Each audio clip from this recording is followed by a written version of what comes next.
Gracias porque tú eres el que nos diriges, nos enseñas, nos levantas, Padre, en todo momento, porque somos carne y la carne a veces se desanima, la carne se enferma, pero tú, Señor, siempre estás ahí. Gracias, Dios.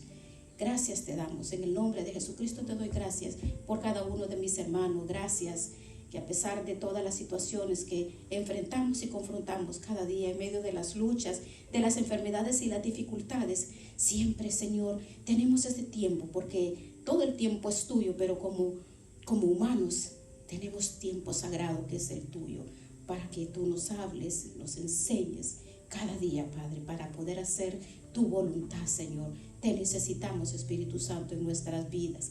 Gracias por tu gloriosa presencia, Señor. Ayúdanos cada día a ser más eficaces en tu obra. Ayúdanos, Señor, porque somos siervos inútiles, Señor. Ayúdanos en el nombre de Jesucristo. Quebranta toda opresión y toda oposición que se interponga para que podamos nosotros digerir esta enseñanza que tú nos estás trayendo, Padre. En el nombre de Jesucristo, toda la gloria y toda la honra es tuya, Padre. Aquí estamos en el nombre de Jesús. Amén. Gloria a Dios. Vamos a tomar asiento, mis amados hermanos. Gloria a Dios. Bien.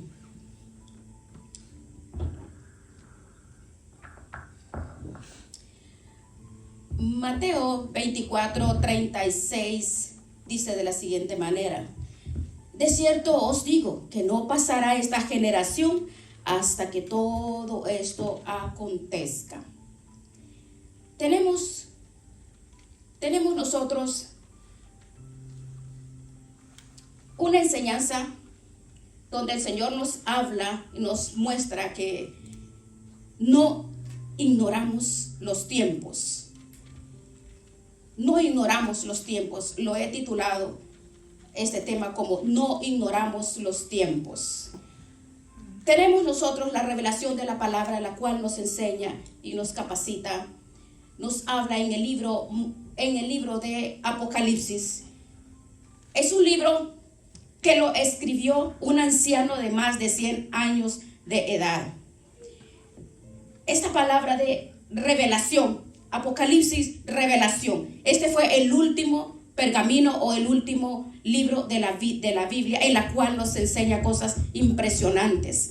Mire qué impresionante que un hombre de más de 100 años de edad, en una pequeña isla, dice, desterrado, lo enviaron ahí para morir. No lo enviaron de paseo. Lo habían intentado matar de muchas veces, pero no pudieron acabar con la vida de Juan el apóstol, el discípulo amado de Jesús. La palabra nos muestra que él se encontraba en la isla de Patmos por causa del testimonio. Ya todos los apóstoles habían muerto. Él era el último de toda la lista. Ya había muerto Santiago, Pedro, el apóstol Pablo, Bernabé, Esteban, todos. Ya habían muerto muchos hermanos y los apóstoles. Y este hombre en la isla recibió una revelación increíble y muestra cómo va a ser el mundo, cómo va a ser la sociedad, la economía, la política, la religión, las familias antes de la venida del Señor. Pero nosotros lo estamos viendo desde hace muchos años que las profecías se han venido cumpliendo.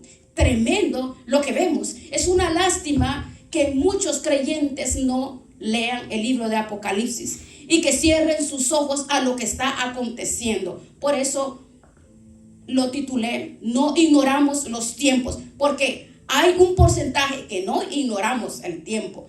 El libro de Apocalipsis nos muestra para que la iglesia tenga la esperanza, la confianza, la fe de que Cristo viene pronto, como ladrón por la noche, dice, pero como rey triunfante para su amada iglesia. Y este libro nos muestra mucha información, nos muestra números, personajes, pero hay un capítulo bien interesante que es el 12 de Apocalipsis, donde aquí aparece una mujer que está embarazada, está a punto de dar a luz, pero hay un personaje siniestro que dice la Biblia que tenía forma como de dragón, que no es más que nada que Satanás. La persigue, intentando evitar, tratando de impedir que el niño nazca.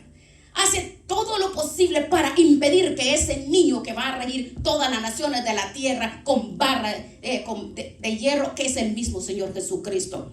Dice la palabra aquí que viendo que el niño nace y viendo que no pudo impedir su nacimiento, el dragón persigue a la mujer, pero la mujer dice que se les dan como las dos alas del gran águila, se refugia en el desierto por tiempo y por tiempos y la mitad de tiempo, que es lo mismo decir 1260 días o 42 meses o 3 años y medio.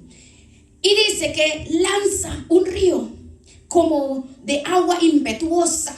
Y todo eso tiene una interpretación, pero bien, dice, la tierra se abre y traga todo ese torrente de agua, y la mujer logra escapar al desierto, viendo que no pudo destruir a la mujer. La mujer es Israel, porque la iglesia no parió a Cristo, sino Cristo parió a la iglesia. Israel sí parió al Mesías, pero él fue el portador de la simiente, y a lo largo de la historia Israel viene padeciendo toda persecución para impedir que naciera el Mesías.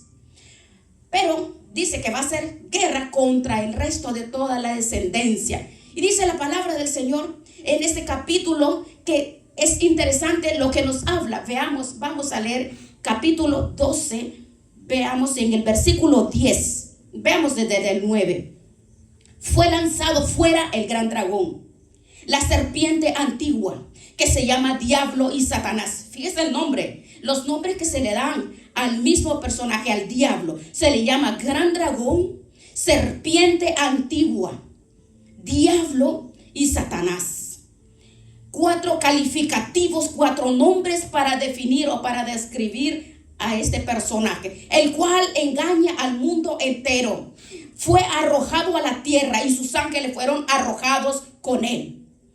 Es interesante notar que la historia de la Biblia no está en un orden cronológico, de tal manera que un acontecimiento nos lleve a otro, sino que nos encontramos ya en el primer libro de la Biblia, creando a Adán y a Eva, y nos encontramos que ya está Satanás en una forma caída, que ha sido lanzado de la presencia de Dios, pero todavía tenía acceso como acusador, como fiscal, acusando, allá yendo al trono de Dios, hasta que vino el Señor Jesucristo, y una vez le dijo a nuestro Señor, a los discípulos: aunque ustedes echen fuera demonio, ustedes no se tienen que regocijar, sino regocíjense de que su nombre esté inscrito en el libro de la vida. A pesar de que vieron esos milagros, dice Jesús: yo veía, mientras ustedes hacían esas obras, yo veía a Satanás caer del cielo como un rayo. Y aquí en el libro de Apocalipsis encontramos a Satanás en tierra, lo encontramos al diablo arrojado, lanzado de la presencia del Señor. No siempre Satanás estuvo en el nivel que se encuentra hoy en día, ni mucho menos que cuando se encuentra en el día de la eternidad. La Biblia nos enseña que cuando creó a este ser, en aquel momento no se llamaba diablo, ni serpiente antigua, ni dragón, ni Satanás, sino se llamaba Luzbel.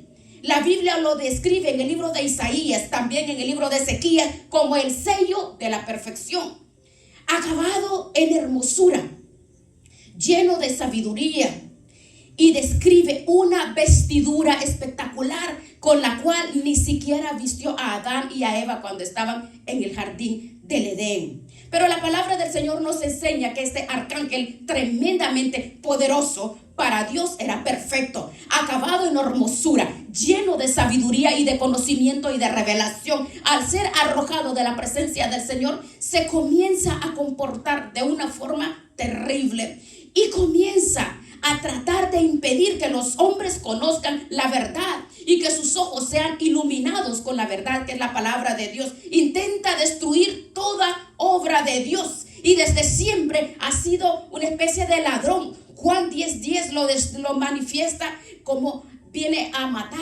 a hurtar y a destruir. Es el calificativo. Y cuando Juan describe esta visión que tuvo en la isla de Patmos, en este capítulo 12, dice que él vio cómo fue lanzado fuera ese gran dragón, ese diablo, ese Satanás, el cual engaña al mundo entero.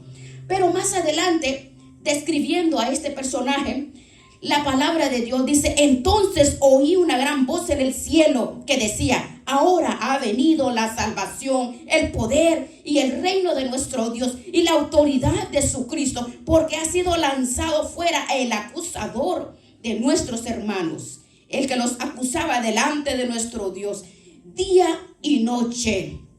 Ya ha sido lanzado fuera.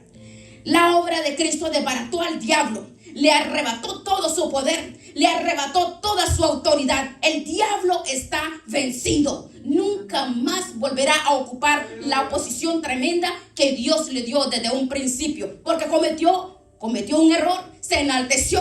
Subiré, dijo, seré semejante a Dios, lo destronaré y yo reinaré. Y la Biblia nos enseña un principio espiritual que no falla. Todo el que se enaltece será humillado, mas el que se humilla será enaltecido. La palabra de Dios nos enseña que es un ser perverso, padre de mentiras, acusador, odia la verdad, no soporta el gozo de los cristianos, no soporta la unidad de la iglesia, no quiere que la persona tenga paz, ni gozo, ni sabiduría, y va a hacer todo lo posible en el tiempo fijado por el Señor para destruir, para matar y para destruir toda la obra del Señor. Ahora bien, la Biblia nos enseña que es algo que Él sabe perfectamente, y eso me llama la atención. Y es realmente, analícelo bien. En el versículo 11 dice, ellos le han vencido por medio de la sangre del Cordero, es decir, de la sangre de Cristo. Y le han vencido no solamente por medio de la sangre de Cristo, sino por la palabra del testimonio de ellos, porque menospreciaron sus vidas hasta la muerte.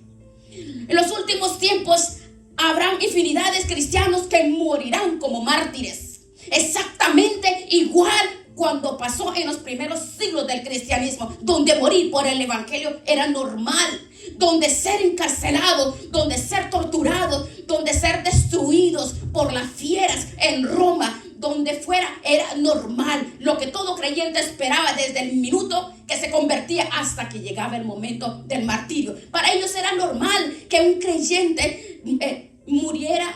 No era normal que ellos murieran de viejos, sino que sirviendo a Dios.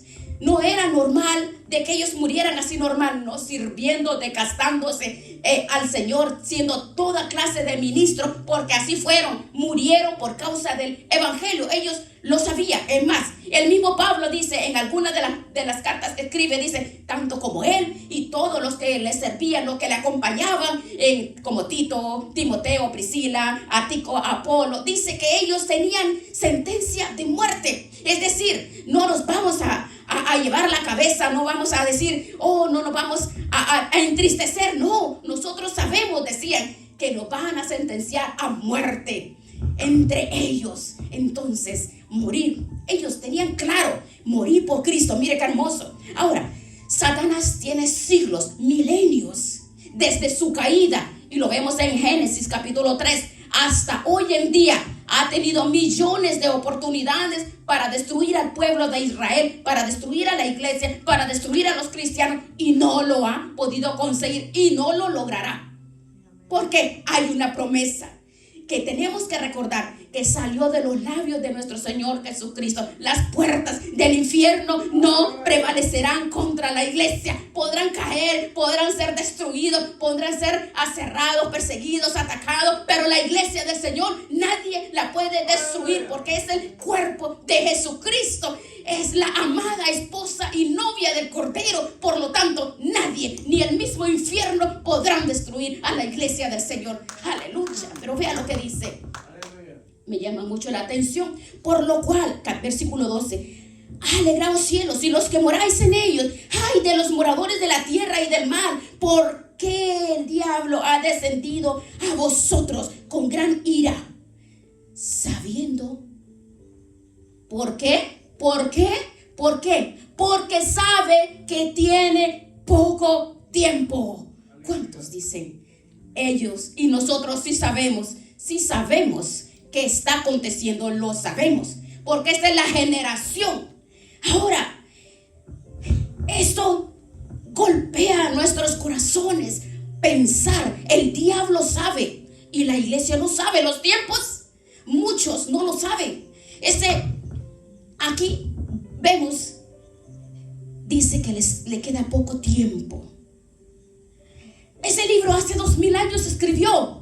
En ese momento, cuando Juan escribe en la isla de Patmos, con casi 100 años de edad, el diablo sabe que le queda poco tiempo. Ya en ese momento, cuando Juan revela ese dato de la eternidad, ese dato del mundo espiritual, en ese momento Satanás lo sabía. Imagínese 2000 años después, si Satanás tiene que estar nervioso, porque de hace 2000 años se reveló que le queda poco tiempo. Imagínese 2000 años después lo nervioso que está, porque le queda menos tiempo todavía que cuando se escribió el Apocalipsis.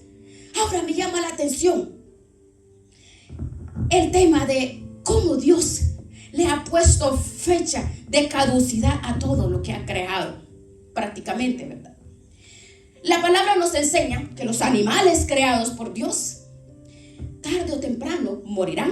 No hay ningún animal que pueda vivir miles y miles de años y no morir nunca. Los animales morirán, los árboles mueren. El hombre tiene fecha de caducidad. Tarde o temprano abandonaremos este cuerpo para recibir nuestro cuerpo glorioso y transformado por el Señor. La mismísima creación gime con dolores de parto porque sabe que se le acerca su fin hasta que Él haga una nueva, que tengamos cielo, tierra. Nuevo, no es cielos, tierra. Los ángeles también lo saben, que un día tiene que presentarse delante del Señor. Pero sobre todo, Satanás sabe que sus días están contados, porque él no vivirá como otros ángeles por la eternidad, que fueron creados por el Señor antes desde mucho más antes. Vivirán a la eternidad, los serafines y todos los ángeles adorando al Señor. En el caso de Satanás, no, porque la Biblia revela en los muchos libros, dice que el infierno fue creado por el Señor para Satanás y sus demonios, no para el hombre, no para la raza humana. Pero la raza humana, al desconectarse de su creador, al pecar, al seguir a Satanás, va a ir al mismo destino eterno que Dios preparó para Satanás. Pero realmente el infierno no fue creado para el hombre. Lo que fue creado para el hombre fue el jardín del Edén. Pero el hombre prefirió obedecer al diablo. Por eso dice, al mismo lugar donde Satanás y los demonios estarán a la eternidad. Estarán ahí los que le han seguido, los que le obedecen a Satanás y los que le han entregado la vida a él. Así que Satanás sabe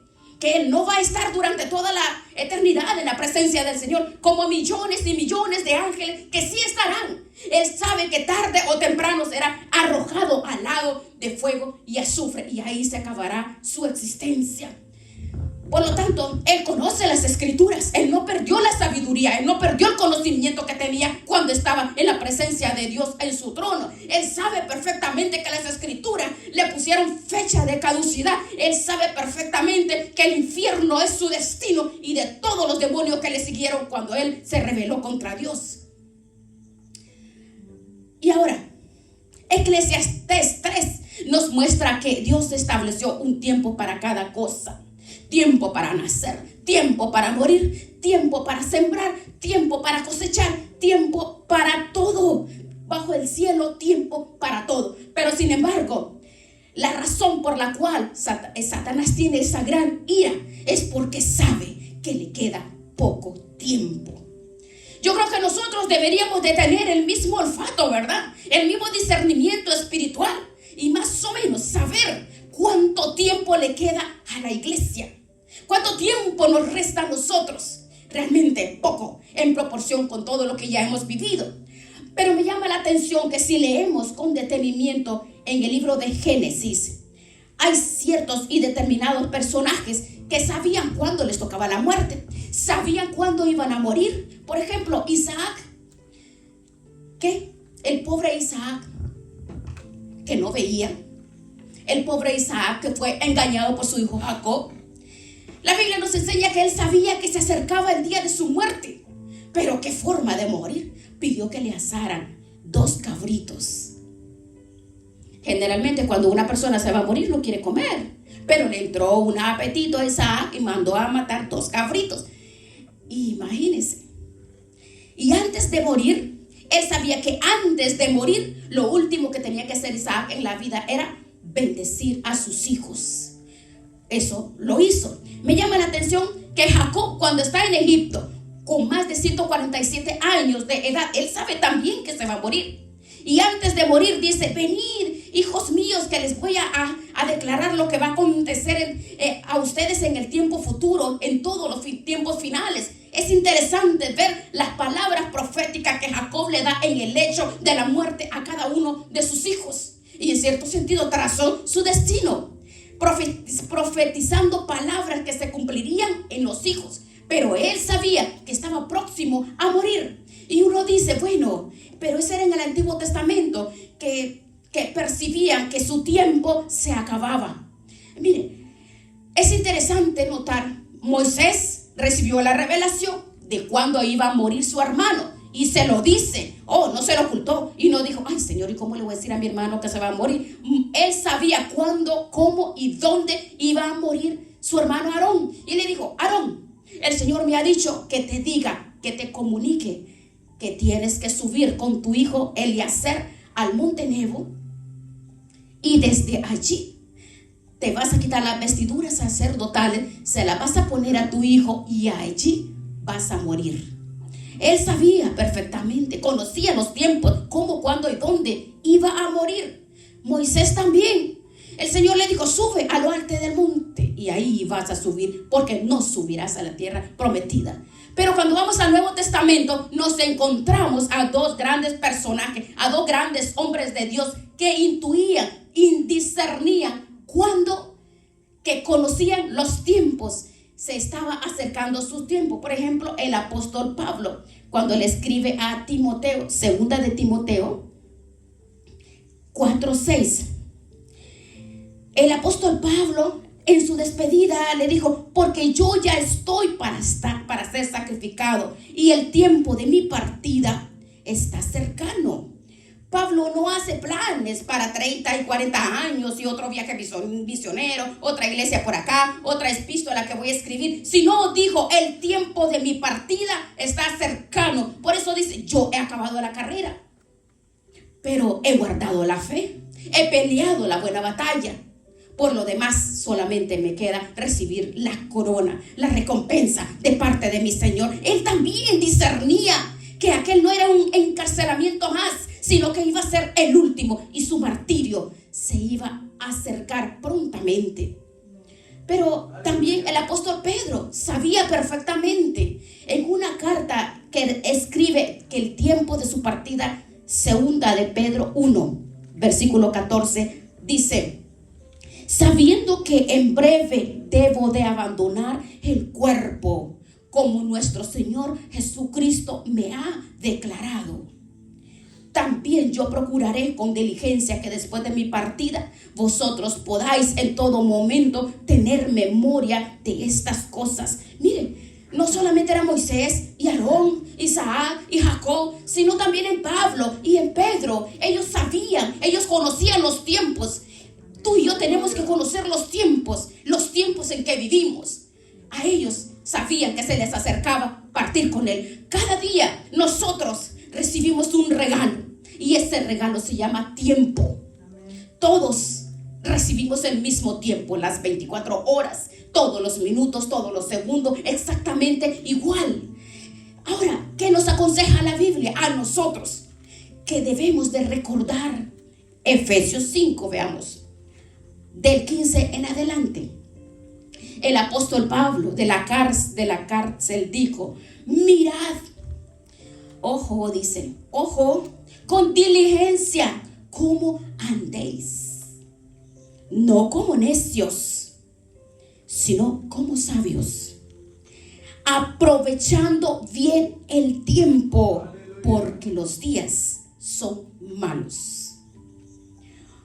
No sean insensatos, dice, sino entendidos de cuál sea la voluntad del Señor. Aprovechen el tiempo, dice, no malgasten el tiempo, no lo malgasten. Aprovechen los minutos, las horas, aprovechen, porque el tiempo que pasa nunca volverá a ver, nunca volveremos a recuperar el tiempo. Referente al tiempo, me llama mucho la atención, conociendo el tiempo. Nosotros como ministros, no ignoramos el tiempo. ¿Por qué no ignoramos el tiempo? Porque aprovechamos el tiempo. Aprovechar el tiempo es hacer con diligencia lo que Dios nos ha enviado. La salvación es un regalo temporal que nos ha dado aquí en la tierra para ejercer esa autoridad que Dios le ha dado a la iglesia para llevar este evangelio primeramente a las familias, a los hijos, a los nietos, a los amigos, a lugares de trabajo. Por eso dice, aprovechando el tiempo. Nosotros conocemos lo que está sucediendo, lo que está aconteciendo. Inicialmente leí Mateo 24:36, que dice que esta generación no pasará. La generación de la que está hablando somos nosotros. Nosotros somos la última generación. Los acontecimientos está hablando, está claro todos los acontecimientos. Por eso nosotros tenemos que aprovechar el tiempo, porque no sabemos, hoy estamos, mañana no sabemos. Es una neblina, la vida pasa rápidamente. Hoy tenías 15, mañana tenemos 60. Entonces dice, aprovechando el tiempo. Entonces, aprovechando el tiempo tenemos que aprovecharlo, porque nuestro Señor Jesucristo tenía claro el tiempo de los tiempos. Él tenía tan claro. Miren, en el libro de San Juan, el primer milagro de Cristo, todos sabemos cuál fue el primer milagro, cómo convirtió el agua en vino. Hay una frase, hay un momento en que dice algo muy interesante. Juan 2, del 1 al 4. Y dice, al tercer día, del 1 al 4. Juan. Esta frase es interesante, como dice Juan 2, del 1 al 4. Al tercer día se hicieron unas bodas en Caná de Galilea y estaba ahí la madre de Jesús. Y fueron también invitados Jesús y sus discípulos. Y faltando el vino, a la madre de Jesús le dijo, no tienen vino. Jesús le dijo, ¿qué tienes conmigo, mujer? Aún no ha venido mi hora. Aún no ha venido mi hora. Yo no he empezado todavía, le dice. Sin embargo, en Caná de Galilea fue cuando él realmente comenzó a manifestar su gloria, y fue el primer milagro que hizo, convertir el agua en buen vino. Pero él dijo, aún no ha venido mi hora. Él sabía perfectamente adaptarse a las circunstancias. No iba ni demasiado rápido ni demasiado lento. Moisés una vez se precipitó, ¿se acuerdan? Dice la Biblia que él creía, él confiaba de que sus hermanos en Egipto lo iban a respaldar, lo iban a apoyar como el líder. Y entonces dice la Biblia que intentó salir por todas las calles de Egipto para mostrar su sabiduría, para hacer justicia y para demostrarles ahí a sus hermanos que los amaba. Y terminó matando a un egipcio. Y tuvo que huir 40 años al desierto de Madián. Y allí, cuando tiene 80 años, cuando el Señor lo llama y le dice, vuelve ahora. Hoy ha llegado tu tiempo, hoy ha llegado tu hora. Se adelantó, pero Jesús nunca se adelantó, nunca llegó tarde, sino él sabía respetar los tiempos. En Juan 2 dice, aún no ha llegado mi hora. Pero en Juan capítulo 13 dice algo diferente. Y es que él ya había comenzado su ministerio. En Juan 13, del 1 en adelante, usted lo puede leer, que dice que antes de la fiesta de la Pascua, sabía él que su hora había llegado. Y dijo, sabiendo que había llegado ya su hora. Y dijo, para que pasase de este mundo al Padre, como había amado a los suyos que estaban en el mundo, dice que los amó hasta el fin. Y cuando él cenaba, y cuando el diablo había puesto en Judas Iscariote, hijo de Simón, que le entregase, sabiendo Jesús que el Padre le había dado todas las cosas en sus manos, y que había salido de Dios, y a Dios, a su gloria, regresaba.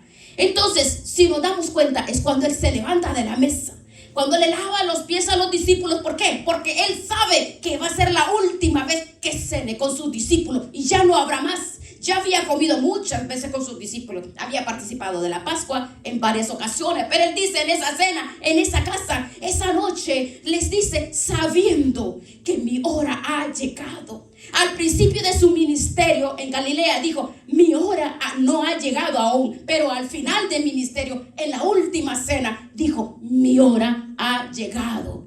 No vivía distraído, no vivía despistado, improvisando, inventando qué voy a hacer, voy para acá, voy para allá, predico aquí, que me invento. No, él estaba en orden en su vida, porque él sabía cómo adaptarse a los tiempos. Era conocedor de los tiempos. Pensando cómo es posible, como el apóstol Pablo le escribió a la iglesia de Galacia, refiriendo al tiempo, en Gálatas 4, del 4 en adelante, dice: pero cuando vino el cumplimiento del tiempo, ¿se da cuenta? Ni un minuto antes, ni un minuto después. En el tiempo exacto, cuando vino el cumplimiento del tiempo, Dios envió a su Hijo, nacido de mujer y nacido bajo la ley, para que redimiese a los que estaban bajo la ley, a fin de que recibiésemos la adopción como hijos. Cuando vino el cumplimiento del tiempo. Ahora la pregunta es: ¿en qué tiempo estamos viviendo nosotros? ¿Conocemos el tiempo? Conociendo el tiempo. Ahora, las personas están anestesiadas. Las personas no son conscientes del tiempo en que estamos viviendo, de lo que está viniéndose encima y lo que en cualquier momento estas situaciones que está atravesando puede explotar en cualquier momento. Una tercera guerra mundial puede acontecer. Cuántas cosas, las noticias y todos los acontecimientos que está pasando con Israel, usted lo ve, está más cerca que nunca, porque ese es el reloj. Israel, lo vemos, pero las personas están atolondradas, un espíritu de estupor. Dice que ven y no ven, escuchan y no oyen, porque Satanás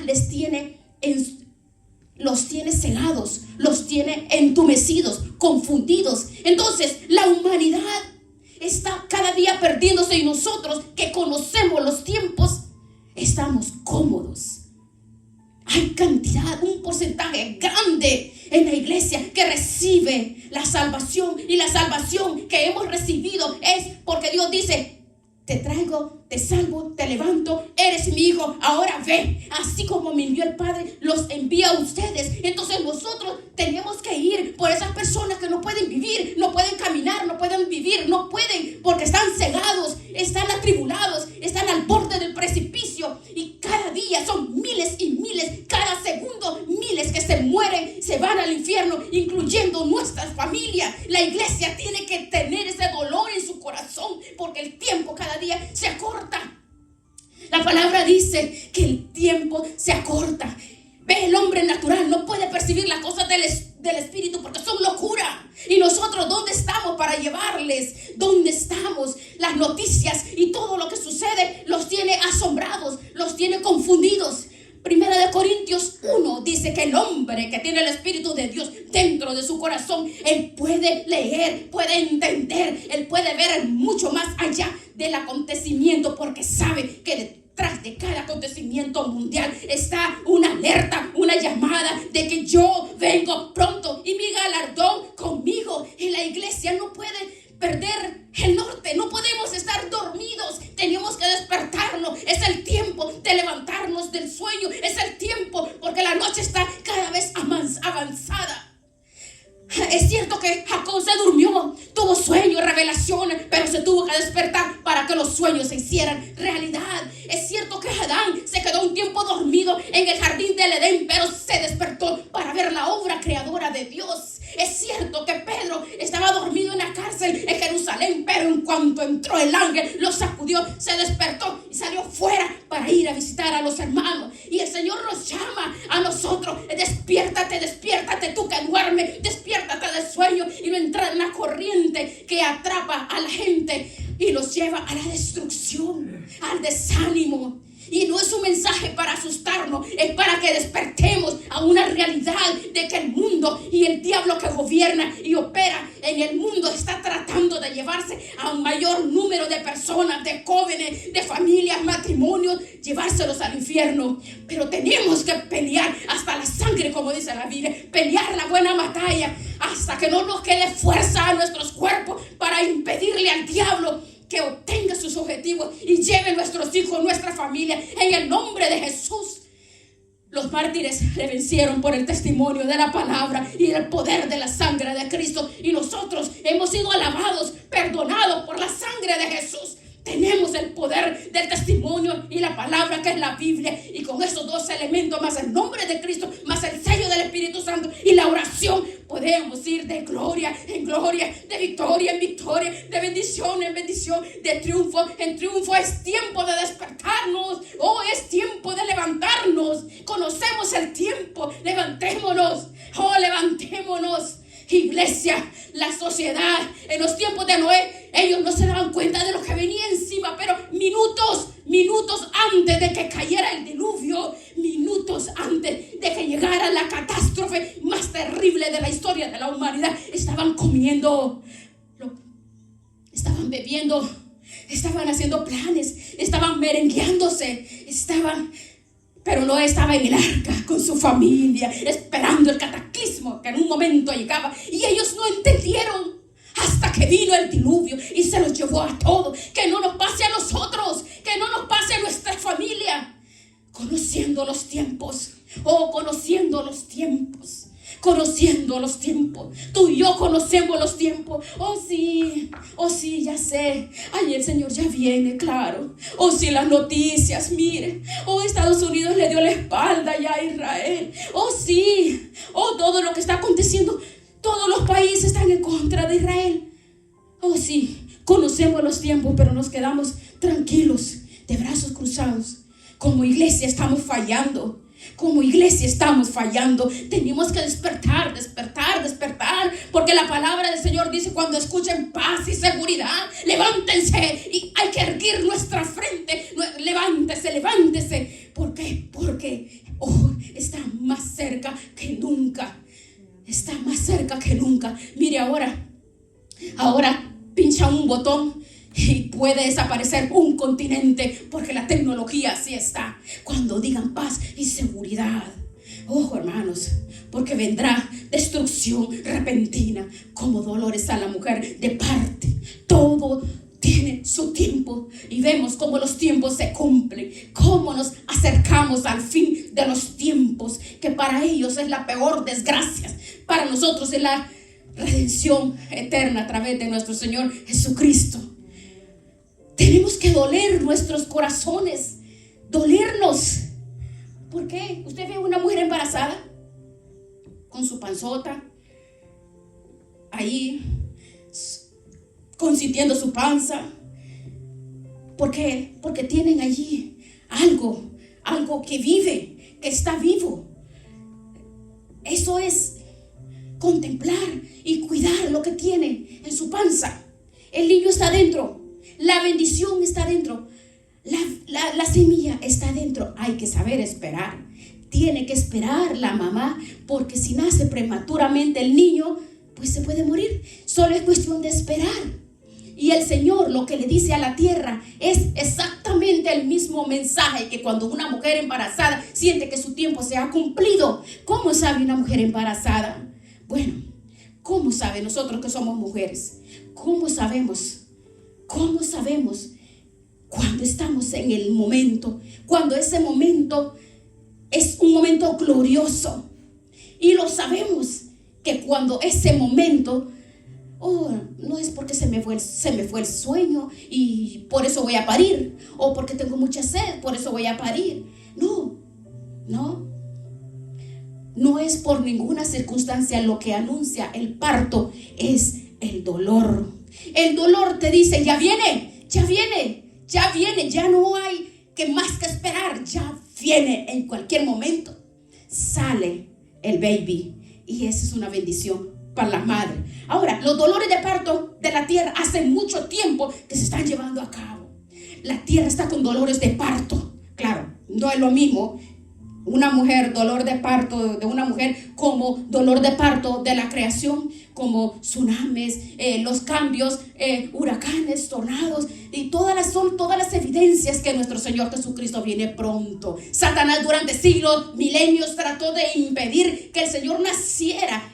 Fracasó. Satanás está tratando por todos los medios de que no se hable de Dios, de que no se hable de la palabra, de que no se predique el evangelio, de que el hombre se desconecte de Dios y está haciendo todo lo posible porque tiene todos los medios de comunicación, tiene el internet, tiene todos los instrumentos y los usa para su gloria, para Satanás.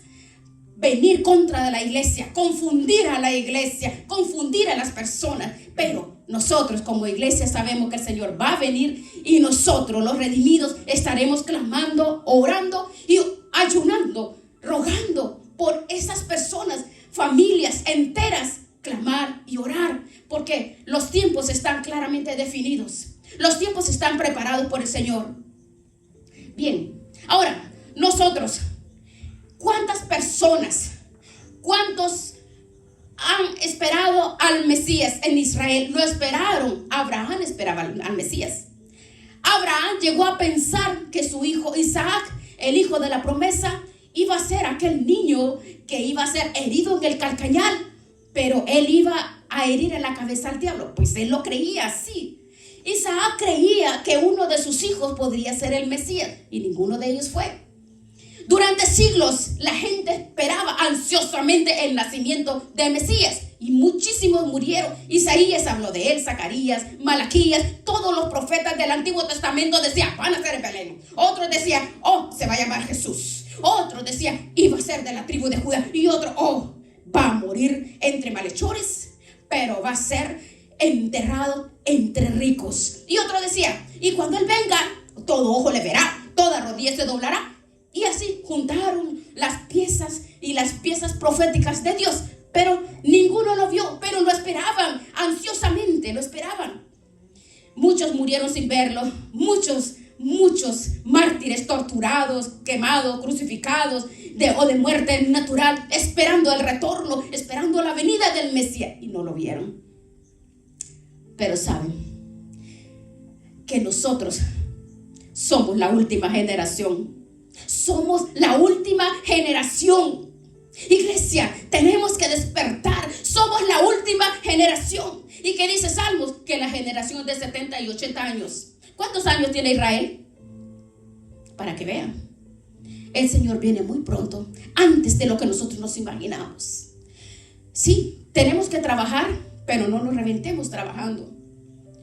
Hay que estudiar, sí, pero no hay que hacer del estudio un becerro de oro, que parece que no hay otra cosa más que la carrera o el trabajo. No, podemos viajar, disfrutar de lo que Dios le da con el coche y los medios que da. Sí, claro que sí, se puede hacer, pero todo cuando poseamos y todo lo que tengamos, dice, de nada sirve. Desnudo venimos y desnudo nos vamos. Vivamos de tal manera como que mañana se acaba todo y nos vamos con el Señor. Vivamos con esa expectativa. Nos queda poco tiempo. El tiempo se agota. Hermanos, si el diablo lo sabe, ¿cómo no lo vamos a saber nosotros? La iglesia lo sabe. No es ninguna revelación que haya sido descubierta. No. El diablo sabe que le queda poco tiempo. Satanás no pasa todo el tiempo metido en internet. No pasa todo el tiempo metido en Facebook y viendo a quién le hace daño. No pasa metido odiando a sus hermanos o peleando con sus hermanos. No, el enemigo está tratando de confundirlo porque él sabe que el panorama profético, él sabe que Cristo ya viene. Pero la iglesia está dormida. La iglesia duerme, entretenida en muchas cosas, idolatrando cosas que Dios no te ha mandado. No podemos permitir que nos sorprenda. No podemos permitir. Qué hermoso que el Señor venga. Que vas a recibir al Señor cantando, estás predicando. Qué hermoso que el Señor venga y te encuentre predicando, te encuentre instruyendo, te encuentre discipulando personas. Qué hermoso que el Señor venga y te encuentre en las calles predicando, buscando las almas o buscando tus hijos, sus nietos, la familia, los vecinos. Sea lo que sea, despiértate, porque Cristo viene pronto, pero muy pronto viene el Señor. Por eso tenemos que quitarnos esa venda a través de la palabra. El conocimiento de la palabra es el testimonio de Jesucristo en nuestras vidas, porque la enseñanza y la palabra nos enseña. Dice Oseas 4:6, mi pueblo pereció por falta de conocimiento. Muchos se van a perder porque no conocen lo que es la enseñanza de las Sagradas Escrituras. Sí están creyendo y escuchando, escuchan uno, escuchan otro, y las personas están confusas, confundidas, pero quieren la prosperidad, bendición, que les hablen de bendición, de prosperidad. No, discernir los tiempos. Conocemos los tiempos. La sensación, solo póngase a pensar, la sensación de esas personas que se quedan, pueden ser nuestros hijos, pueden ser nuestros nietos, por falta de diligencia de nosotros, por mantener la boca cerrada. Él nos dio la salvación para predicar el evangelio a toda criatura. Predicar el evangelio no tiene que turbarse nuestro corazón. Creemos en Dios, dice su palabra. Cree también en mí, dice nuestro Señor Jesucristo. Es preciosa la presencia del Señor. Es precioso las promesas que nos habla en San Juan. En la casa de mi Padre muchas moradas hay. Juan 14. Hay muchas moradas. Si no fuera así, yo les hubiera dicho: voy a preparar morada para vosotros. Y si me fuere, os prepararé lugar. Vendré otra vez y tomaré a mí mismo, para que donde yo estoy, dice, vosotros también estéis. Qué hermoso. Estéis conmigo, qué maravilloso. Vamos a decirle gracias. Gracias, Padre. Gracias por esa promesa que tú volverás a buscarnos. Gracias. Oh, gracias porque no nos has abandonado nuestra suerte. Sino, no solamente si nos cuidas cada día, cada momento, nos provee lo necesario, Señor, cada día. Y cuando llegue el momento, tú vendrás para estar contigo. Gracias. Oh, gracias, Señor. Gracias. Padre y madre, dice, te abandonarán. E incluso la familia. Pero el Señor nunca nos abandonará. Pueden abandonarnos hijos, esposos, esposas, familias, amigos, pero Él nunca nos abandonará, nunca. Él dice: nunca te dejaré, nunca te desampararé.